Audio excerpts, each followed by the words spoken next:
好，各位买好，我是董买买。这周我把一台蔚来乐道 L90 开了2260公里，从河北崇礼途经山西大同到太原，从太原到郑州，接上了潘总和娃之后，我们一起在郑州去玩了只有河南，接着再从河南一路高速到安徽合肥，带着 L90 回到了他出生的地方，甚至还看了一眼他的兄弟姐妹们，最后从合肥返回上海。车给我的时候是1000公里整的里程，还回去的时候是3260公里。我驾驶了2260公里，应该算是最近 L60 行驶里程最长的车主了吧。全程呢都是在使用蔚来的换电站来换电的。L90 当然能充电啊，只是这个全程中我没有找到充电的机会。来详细的说一说这段旅程吧。首先让我们回到这么近那么美，周末到河北崇礼乐道 L90 的试驾会在这里举办。看这里好多乐道 L90， 有的还已经上过牌了，哈哈哈。在2019年的时候，我曾经开着一台 ES6 从天津 V1 直接开回上海，全程用换电。这一次呢，我在崇礼，在张家口，本来想着试驾完了之后就直接飞回去了，但是看到了这台车，看看他们连牌都上好了。我说这个是上海的试驾车吗？他们说是的。我说那既然是上海的试驾车，为什么不让我开回去？你们还省了一个托运的费用呢？你看看9纵11横的高速换电网是吧？加上蔚来部署的车企最多的充电桩，我把它开回去不就行了吗？于是我就准备从张家口把它开回去了。我现在已经非常习惯用前备箱了，因为绕到后面去都是麻烦的，人嘛都是在车前，对吧？看一看这个巨大的前备箱，一个20寸的箱子，一个书包，对他来说太轻松惬意了，是吧？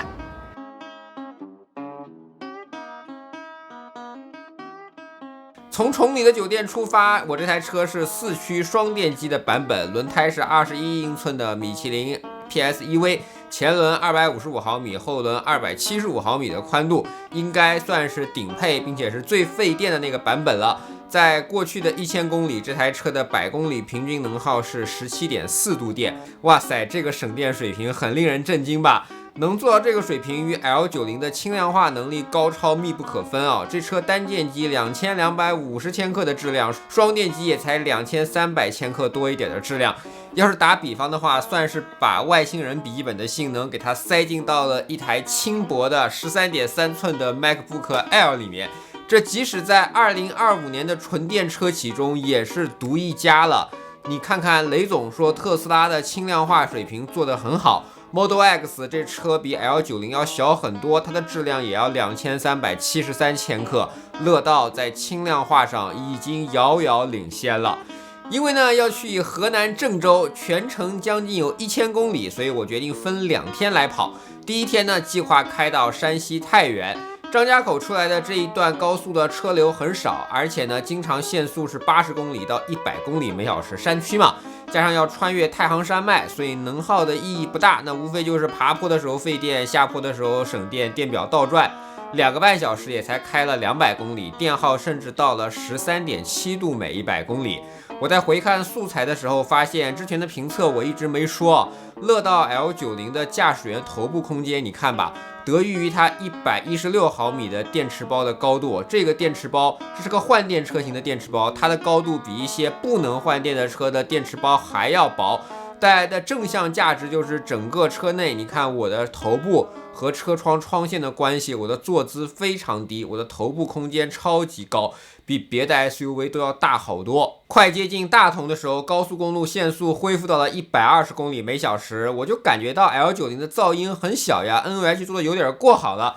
于是呢，我就打开 Apple Watch 查看了一下，一看吓一跳，这个整个分贝数仅有60分贝，真的太低了。注意啊，我使用 Apple Watch 这种方式只是一个简单的参考，它是不可以横向比较的，因为路面的状态不同，噪音也会明显变化，而且差距还挺大。后面几天在有些地方它的道路并不好，像搓板一样的时候，噪音可以达到64分贝左右。但是不管是60分贝还是64分贝，以我开车的经验，这都是非常低的一个水平了，尤其是在这样全尺寸的 SUV 中。如果你过去开燃油车的朋友们，你坐进乐道 L90， 可能你第一个最直观的感受就是你跟副驾说话，甚至跟后排说话的时候，声音都可以小好多。习惯油车的朋友们一定要去试一试。开了3个多小时，临近饭点了，车还剩37%的电，但是我今天并不着急赶路，没有必要在服务区凑合嘛，于是我选择下高速进入山西大同了。大同我去年开着蔚来 ES8 也来自驾过，那一次呢也是全程换电，我非常喜欢这座城市啊，对于大同的刀削面我念念不忘。在吃面的路上呢，你会路过一座换电站，虽然还剩37%的电，但你依然可以去换电。这就像加油一样，换电的收费是按照2块电池的差值来收费，端到端的，按照差值乘以每度电的单价来收费。而超充的收费取的是桩端的电量，什么意思？你的充电桩到充到车里的电池上，中间是有转换损失的，但是这个损失的钱是由你车主来付的。所以哪怕充电的电费和换电的电费是一样的，哪怕换电比充电快了10倍以上，换电还有额外一个能力，就是总体上的花费一定是比充电更少的，因为你实际支付的度数更少，而且换电只需要3分钟的时间，这比所有的充电，注意我说的是所有，快了10倍到几十倍不等。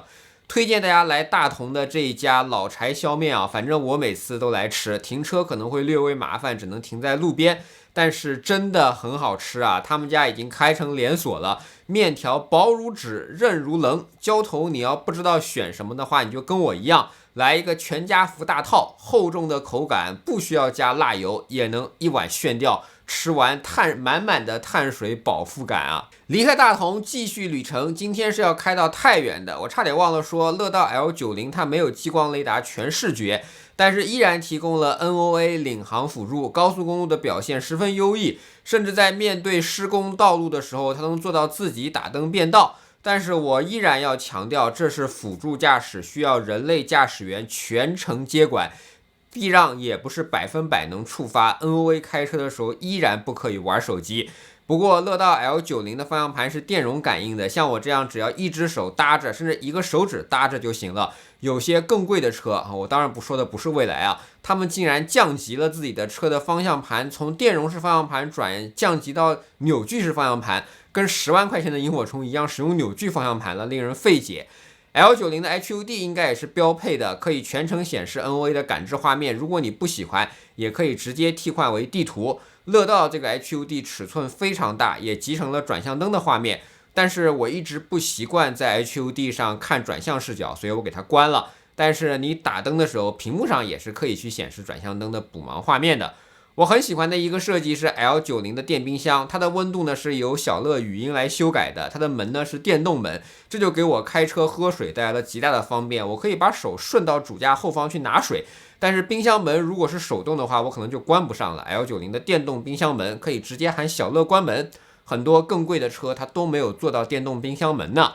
有朋友担心说买 L90 之后换电会不会不方便，在去太原的路上，这条路叫2广高速，事实上就是蔚来已经在全国普及了9纵11横的高速换电网络，连接了全国550座城市。由于高速公路的换电站在1000座左右，平均每150公里，未来就会在服务区部署一座换电站。有一些繁忙的高速公路，比如我现在走的2广高速，有可能连续2个服务区相隔不到30-40公里，它就会有换电站。至于电池，有朋友担心，你看视频中不就一块吗？有的换电站目前还没有85度的电池呢。那是因为换电站目前电池的配比完全是跟销量、交付量相关的。目前蔚来乐道 L60 的交付量在5万台左右，长续航电池很多服务区只要部署一块就足够循环了。给大家来看一个换电站啊，很多时候你不是车主的话，你看不着换电站。你看这换电站在服务区的背面，但是它真的是在的。你看，这样的一个换电站在这儿的话，谁还充电呢？3分钟就能搞定，是不是？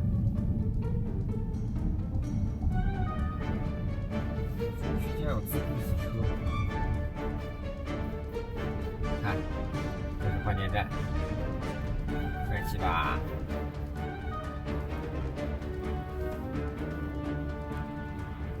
哦，你看这是充电桩，没有哪台车可以3分钟充完。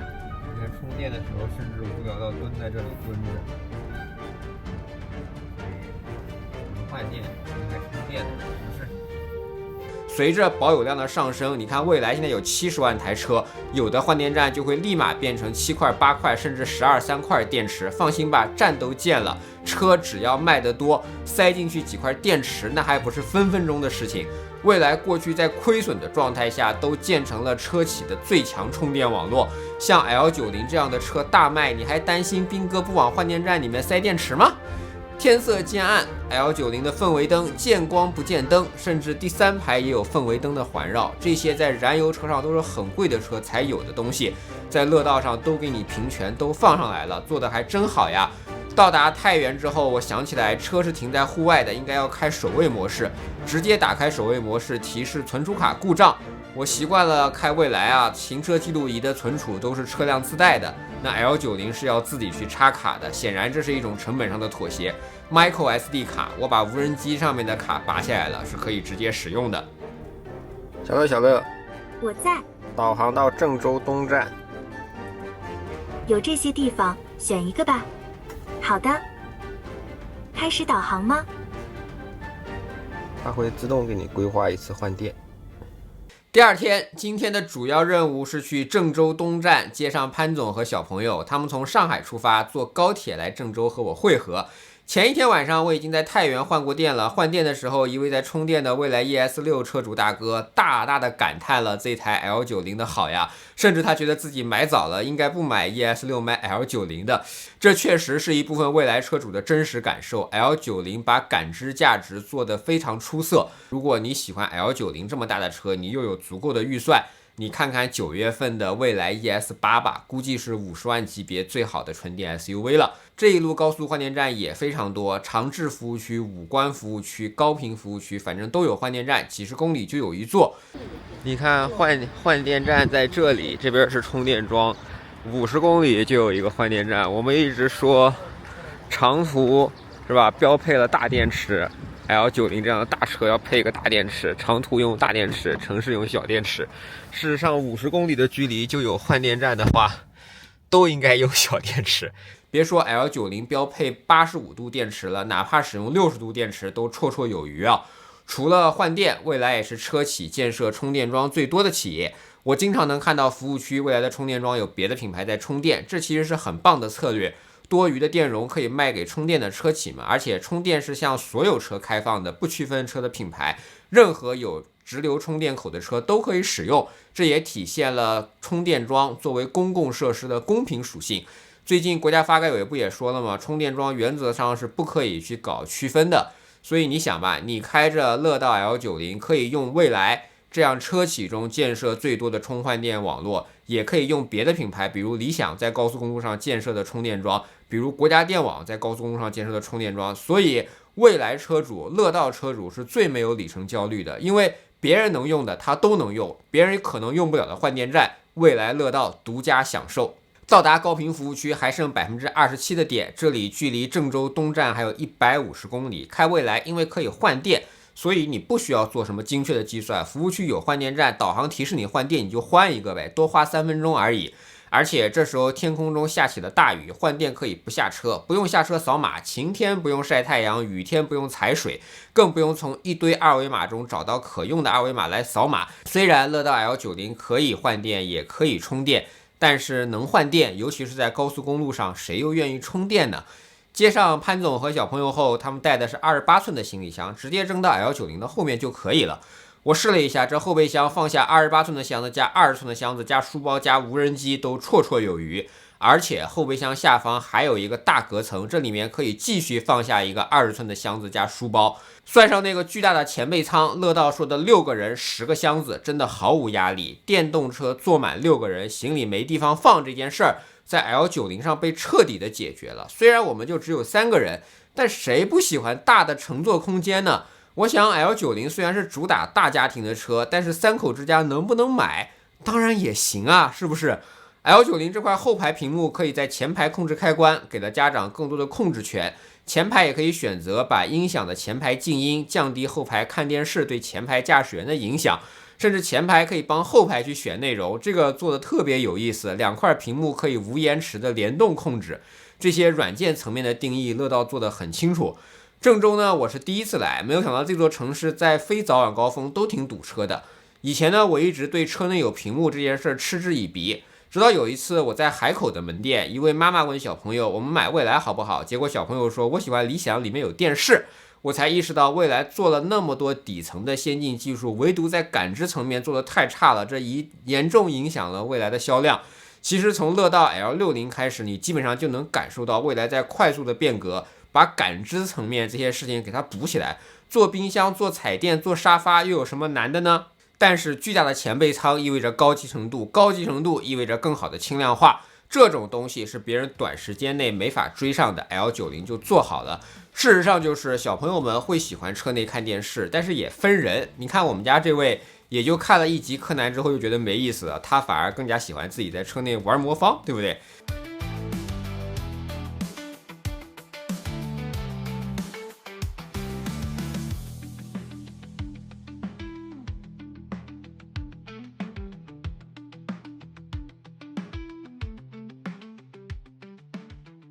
那说到底层技术呢，我决定专门来计算一下蔚来首位模式的耗电量。车呢是停在郑州的丹尼斯洲际酒店的停车场，这个酒店呢是跟商场共用停车场的，所以人流量还挺大。晚上8点的时候，剩余续航是167公里，早上出门前守卫了11个小时47分钟，仅仅消耗了2公里的电量。我远程开了空调，等到我上车的时候，我看到剩余续航变成了163公里。昨晚呢，总共触发了5组视频，车机呢会自动分类并且记录，你简单的去扫一眼，看看有没有异常的大事件就好了，敏感事件会额外提醒的。这些别人的逗留都是普通事件，车机呢通过 AI 算法自动分类，让你看一眼瞅一眼就行了。这就是乐道首位模式给你带来的安全感，随便用，很省电，再也不怕车被人碰了磕了找不着人了。之前我在用某品牌的时候，哪怕不触发任何录像，一晚上都要丢掉30到50公里的续航。乐道如何做到这么省电的呢？还是自研 SkyOS 操作系统的功劳。全车的节点都是灵活控制的，不需要唤起的坚决关闭。你举一个简单的例子啊，就是像你回家，如果你只需要开你客厅，只需要开你卧室的灯，你就开一盏灯就行了。而除了乐道的话，很多电动车，假如它的电子电器架构不是自己写的，没有用上蔚来这一套先进的电子电器架构，它想开一个客厅的灯，它会需要把整个房间的灯都打开，客厅的灯才能开，这样不就费电了吗？而蔚来自己写的 SkyOS， 因为蔚来是自己造车的，它可以独立的控制每一个细小的控制器，所以就省电。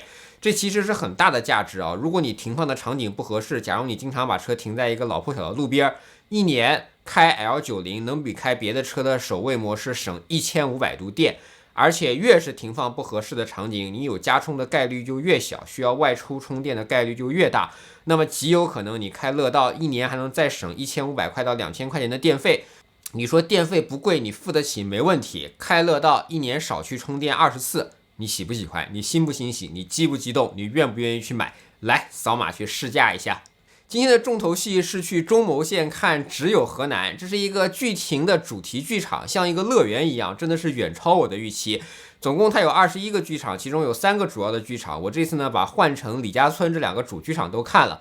换城的特色呢是光影的呈现，你能看到各种河南著名的人物以光影的形式呈现，一些重要的历史事件它也呈现出来了。而李家村呢，则讲述了在1942大饥荒的背景下，李家村的人们的故事。看完呢，其实是有点沉重的，但是你能感受到演员们都非常的努力，有的一些表演演员就在你的对面，跟你的距离可以保持在50厘米之内，差不多就是怼脸表演，演员们表现得非常好。如果你没有看过《Sleep No More》这样的场景剧的话，你第一次看到这样的剧会非常的惊喜。本土化的内容，没有什么文化的门槛，演员卖力，而且景区的运营效率也很高，小程序的指示也非常明确，什么时间有什么剧看，排队怎么样，这个剧适不适合未成年人观看，指引很清晰。餐饮呢也是景区里少有的厚道啊，矿泉水3块钱一瓶，主题雪糕18块钱一支，价格非常正常。而且呢，虽然是夏天来有一点热，这个景区也做得足够干净，每个卫生间都很干净，灭蚊工作做得都很到位。如果你觉得迪士尼是中国乐园运营的天花板，我觉得只有河南是可以与之去媲美的，特别有意思。而且有一点做得很好啊，它会在观影前做一个很长的观影提示，它甚至会鼓励你向不文明的行为说不。首先提醒您不能接打手机。其次，请您将屏幕亮度调至最低。第三，注意，我说的是第三，关闭闪光灯，闪闪闪，光光光，灯灯灯。第四，更重要，如果您身边出现不守规矩的人，您得提醒他好意思侵犯您的权益，您还不好意思维权吗？我真的好喜欢这样的有话直说呀。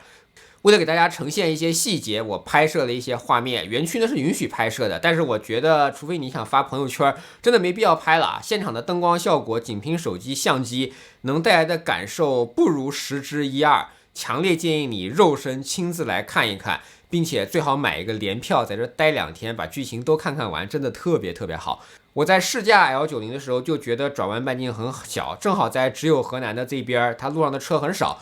于是呢，我就飞了个无人机，掉了个头看一看。虽然这台车的车长已经如此长，是一个全尺寸的 SUV 了，但是转弯半径做的还真小，乐到有点东西。看完这个剧之后，因为还车有时间限制，所以我们就往上海行驶了。郑州呢到上海是900公里，我依然呢是分2天开完的。中途的停靠点我就选择了合肥。电车真的比油车好太多了，纯电驱动20多万的价格，燃油 V8 的享受，50宏光的使用成本，辅助驾驶也显著降低了你劳动强度。如果你看电车的时候，真的应该去看一看蔚来，去看一看乐道，能换电能充电的车，体验比只能充电的车好10倍不止。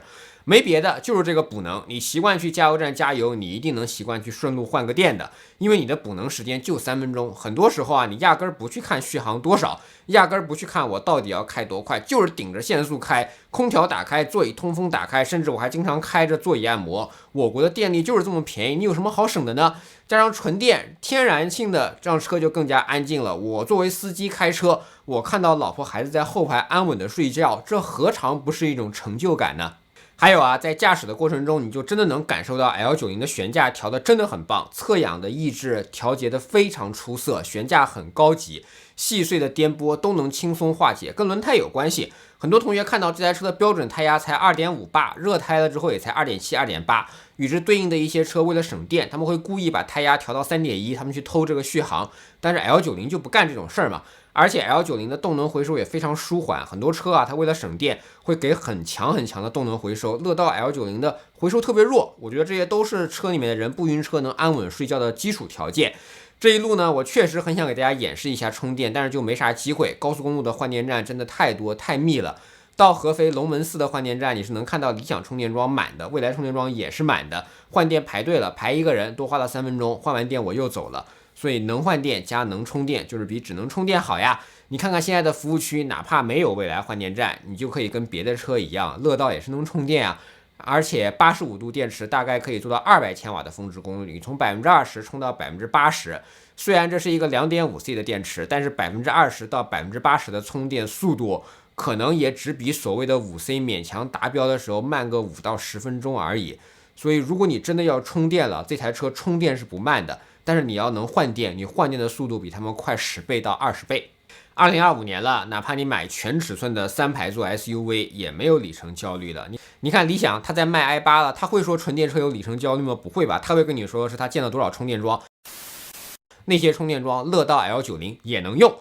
相信我，你可能一开始的时候还会去算一算这台车有多省电，但是你开出去500公里之后，你就有底气了，不再看了，甚至换电站你都懒得拍了。为什么？太多了，太常见了。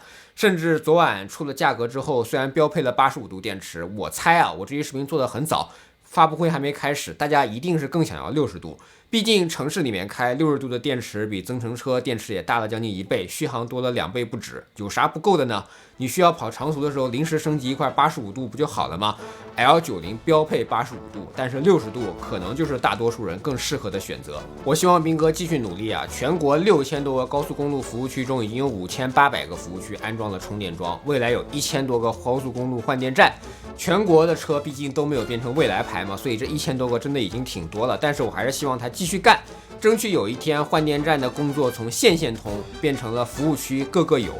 到合肥，我甚至把 L90 开回到它出生的地方——蔚来先进制造基地。